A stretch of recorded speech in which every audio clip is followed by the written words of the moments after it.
Good day, everybody. This is John Scarborough and Savannah Scarborough. We just got both of our pigs back in from the processor. This is what they look like.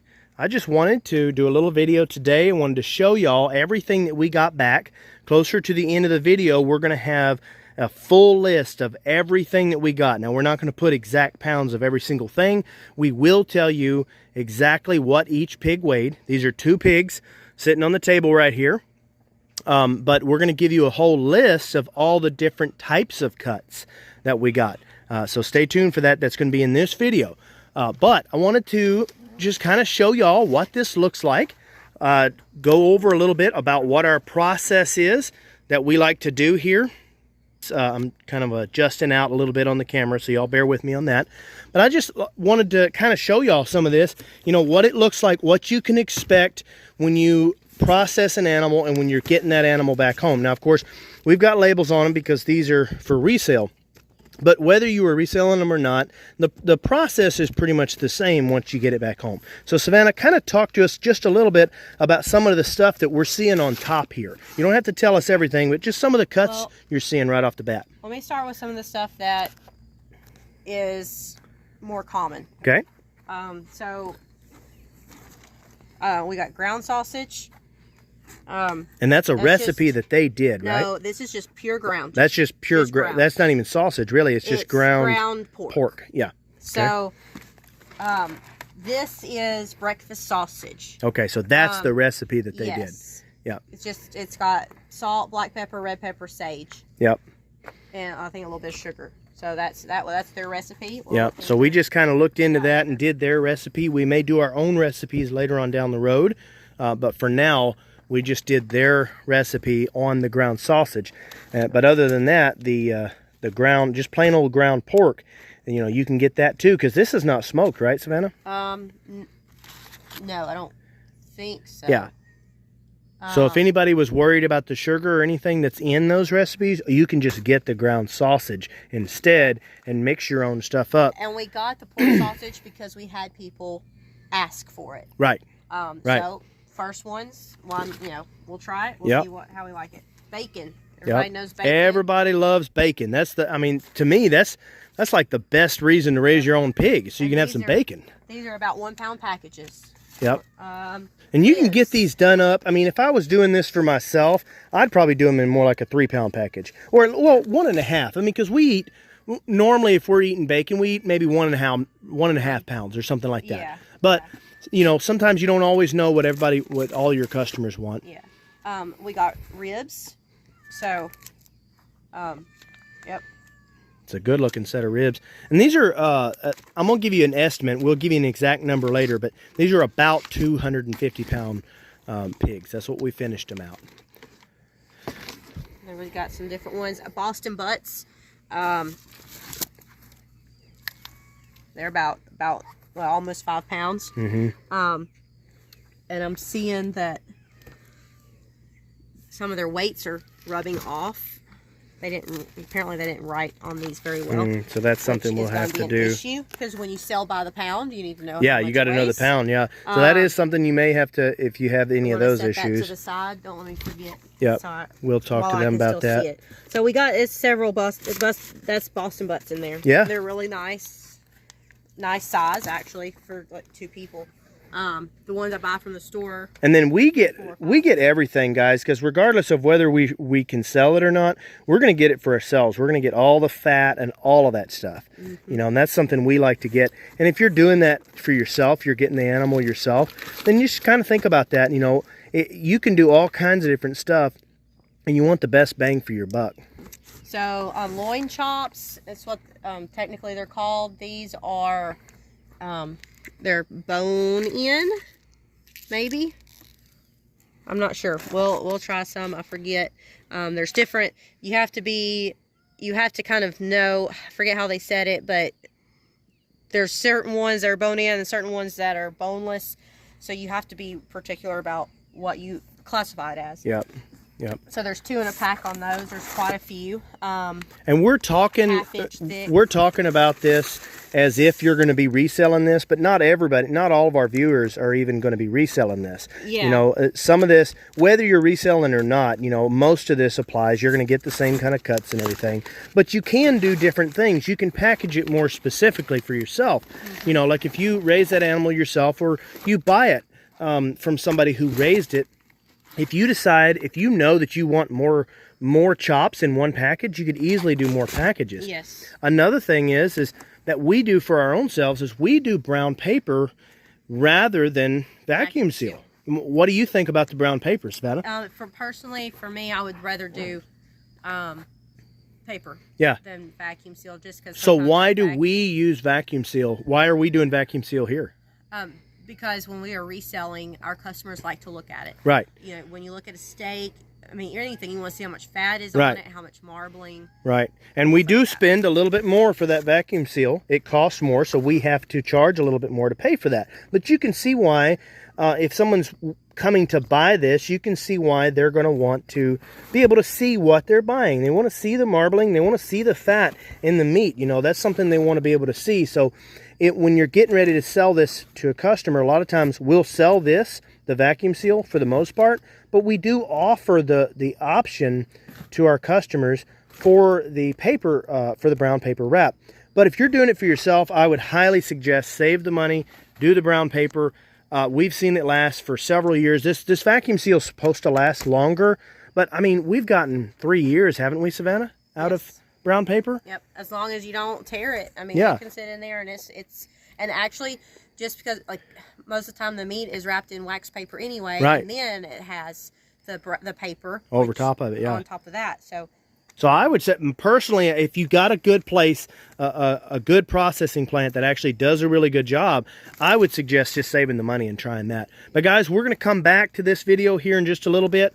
We're going to go put all this meat up. Because once you get all your meat, you basically want to open it all up, look at what you've got, and then set, you know, like if you're selling it or whatever, you want to separate it out and kind of see what you've got. So that's usually our process. We get it all laid out, we know what we got, and then we start to put up inventory, and we actually go through and look at all of our different weights, and we know exactly what we've got. But you don't necessarily have to do that if you really don't have to do it. That's just something we like to do. As a business owner, we like to suggest keeping as many records as you can possibly keep. All of that stuff. I mean, haven't you seen that to be very, very helpful? Yes. For us? Yeah. I mean, from the business perspective. I slacked off a little bit since we've gotten started, but at the beginning, I mean, I kept extensive records of what cuts we got. Yep. And, you know, how many, the pounds, all that. But I know other people, too, that didn't do as much as I did. Yeah. Yeah. Well, and it's the same thing for me. Like with raising these animals, raising the cows and the pigs and everything, I have tried some animals I have slacked off. You know, I know, but I can always see it every time. If there's any details or any records that I don't keep, I always regret it. Every record that I've ever kept, every number that I've ever written down has always helped me. Later on, it always helps. So as much as you can possibly save. But we're going to come back here in just a minute, and we're going to go through a list. We're going to talk about all of the different cuts that we got. You don't see, you know, some of these cuts you don't have to get. I mean, like we got the feet and everything, so you don't have to get all this. But we're going to go through and we're going to tell you everything that we got out of it. We're going to tell you the weight of each pig, and we're going to go through a couple different things in that. So stay tuned. Okay, everybody, we're back in here. We're going to get Savannah to just go over some of the numbers. We're going to talk about the weights of the pigs and things like that. So go ahead, Savannah. Okay, so we had 2 pigs. One was 260 pounds, and then hanging weight was 93 and 93. So that would be 186 pounds. The second one was 224 pounds. Hanging weight was 85 and 84. So then that would be 169 pounds hanging weight. Hanging weight, we had a total of 355 pounds. Between the 2 pigs. Between the 2 pigs. Yep. That was hanging weight. Yep. Everything. So, we didn't get a large variety of cuts. We got a few basic ones, and then we'll see. We'll go from there. If we want to change it later, we will. And we did keep a couple of oddball things that maybe other people might not would have. Like we kept the head from both pigs. We kept all the skin and stuff like that. So that's optional. We're going to go ahead and give you the weights of all that, right? Yes. Yeah, so we're going to go ahead and give you the weights of all of that stuff, but just keep in mind some of that stuff you can keep, you don't have to. If you're raising this pig yourself, I would suggest keeping as much of it as you can. I mean, you can feed it to the dogs, you can do whatever you want. Some people might not want to. And if you're selling it, we don't know yet. We're gonna try it. As far as with our cattle goes, so far, I mean, we've pretty much been able to find a market for everything. Some things are harder than others, but I would suggest, you know, if you're starting out, try keeping it, see what you think, and go from there. Okay, so kept the Boston Butts. They came to a total of 33.24 pounds. There were 8.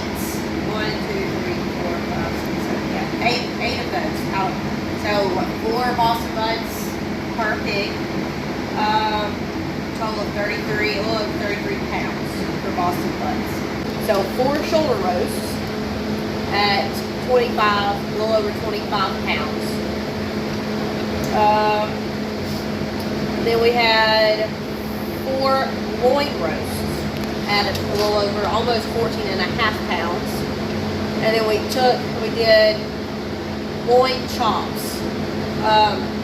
So we went pretty much just a pork chop. So we did, on those, we did thin cut, 1/2 inch, 2 to a pack. Most of them were around Pound. 0.60, 0.62. Like tenths of a pound, whatever it is, up to a little over a pound. Yeah. For the most part, when I was pulling them out and looking at them, they were mostly 0.60 pound. And so that was a total of 54 pounds. Yeah. So that should tell you that they were kind of small. So looking at them, I might later would do 4 to a pack or 6 to a pack. You know, sometimes you get the grocery store like a tray pack with several, like with 8 in there, 6 or 8. So that might be something to think about. Ribs. So then there were 4 packs of ribs. Obviously, one from each side. They didn't like half or anything. A total of almost 9.5 pounds. So like 1 pack was anywhere from 2 to 3 pounds for a pack of ribs, and they're a good size. I mean, they're not too big, not too small. They look really good. So then we kept the tails and the ears. Those are about a pound to a pound and a half. And it seems, I'm sorry. All like 4 ears in a package, and then 2 tails in a package. Yeah. And it seems kind of crazy to people to keep, you know, some people to keep the tail and ears and stuff. But I mean, like I said, worst case, those make really good dog and cat treats. And you know, you may even be able to sell that to certain customers for that.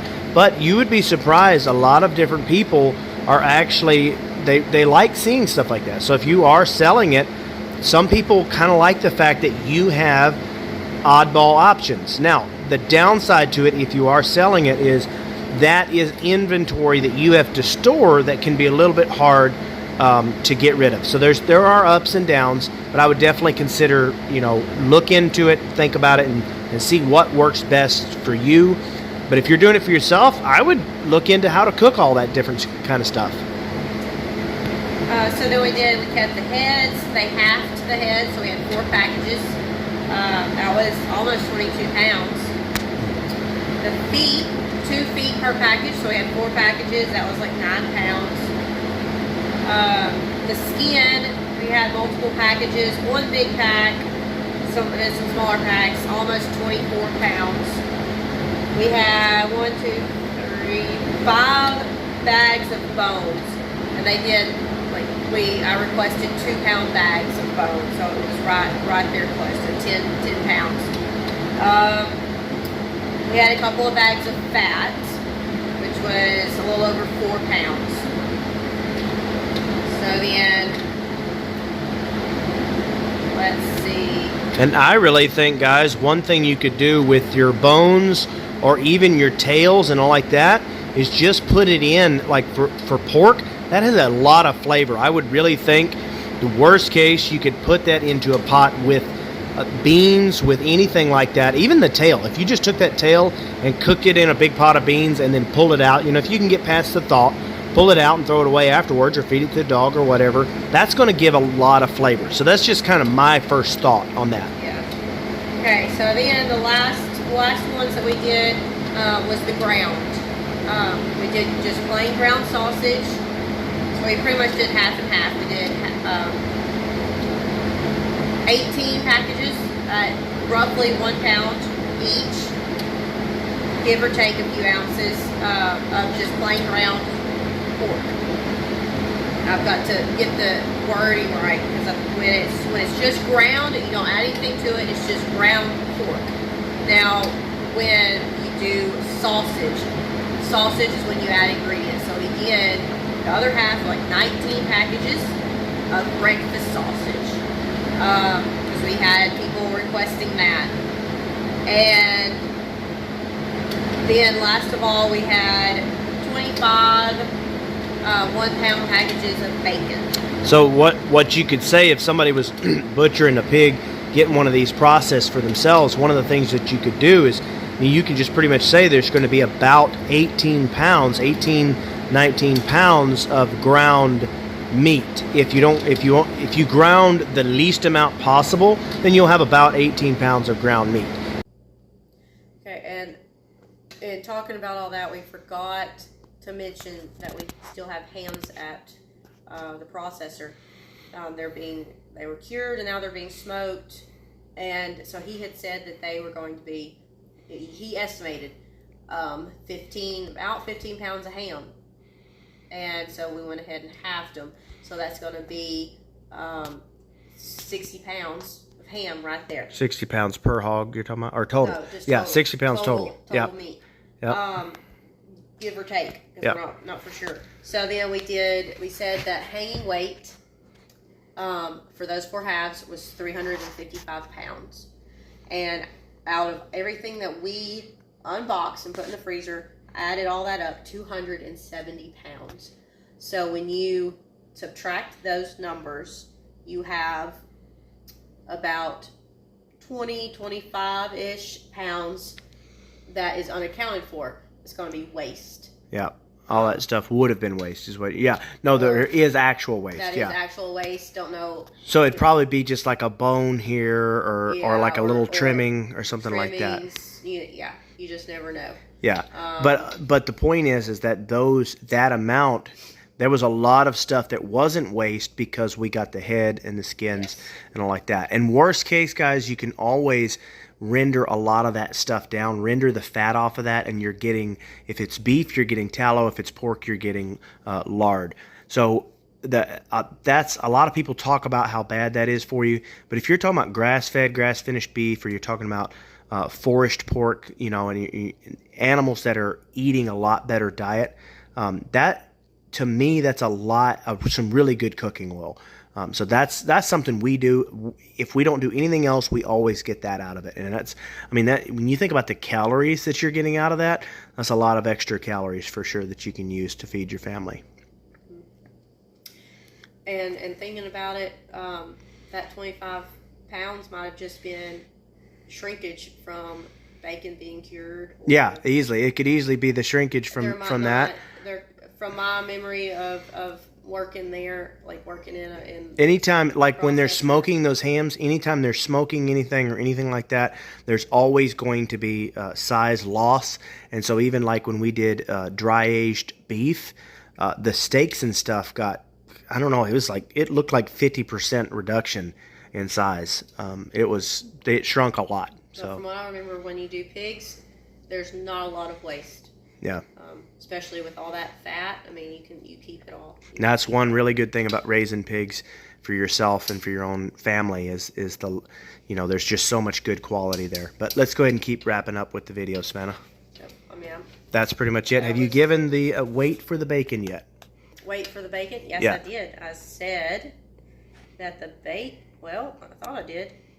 25 pounds. 25 pounds. So that's about 12.5 pounds per pig for approximately 12.5 pounds for approximately 150 pound pig. You know, somewhere in there. Now, that's not exact numbers, but that's somewhere close. So if you're raising 250 pound pig is a good number to shoot for when you're raising pigs, because if you want to get them past 250 pounds, the ratio gets hard to get your numbers right. Your feed conversion gets thrown off a lot. But if you want to get them less than that, there's no real reason to get them any less than that. Plus, the marbling isn't quite as good and things like that. So really, 250 pounds is a really good number for someone to shoot for. So 250 pounds, you get about 12.5 pounds of really good bacon. That's what I like. That's my favorite part for raising pigs is bacon. Wouldn't you think, Savannah? I mean, yeah. Like that's, but I say that, but honestly, I love the pork chops. I love a large amount of that stuff. And really, I like the pork fat. The things that you can do with the pork fat, you can mix that with your beef if you're doing certain types of beef sausage and stuff. Make that at home, man. That is just awesome stuff that you can do. So I think it's really awesome. I definitely think it's worth someone raising a pig for themselves, and being able to raise that pig for their own family, raise it in the forest, and raise it in a way that you were able to raise it, enjoy the process of that, and then get it out there. But if you can't do that and you buy from people, that's why people like us are around. We enjoy the process. It's something we're able to do, and we really like to be able to raise animals. It's something we really enjoy doing. And so, it's perfectly fine if you don't raise your own food. Buy it from people like us that, for a fact that you're buying it from somebody that is raising it in a really good manner and raising really good, healthy food. So I think we're going to go ahead and wrap that up, guys. If y'all have any questions, please put it in the comments. Let us know. We can make a follow-up video talking about this. This is our first time, like we've said, getting a pig processed at the processor. I've done this so many times myself on farm, even growing up as a kid, and then now, processing these pigs for myself. Savannah, she went to the very same class that these pigs were processed at, and you've done a good bit of this your own self. Been a while. Yeah, but you did a good bit there, and you did a lot there. But this is our first time actually raising the animal and then bringing it to the process, getting it processed, and bring it back home. So there is a lot of information that we haven't been able to give you. If there's anything we've missed, please put it in the comments. Let us know. We would love to make another video, follow up on this. But I really hope that this answered y'all's questions. The pig weight, again, was what, Savannah? The total weight for both, the total carcass weight 355 was, yes. So for 2 pigs, the total carcass weight was 355. That's how much meat and everything that you're bringing home. That's, now when they say carcass weight, that's everything. That's head and everything. That's just the halves, then hanging in the cooler. Yep. So that's if you keep everything, and that's one reason why we always suggest keeping as much as you can.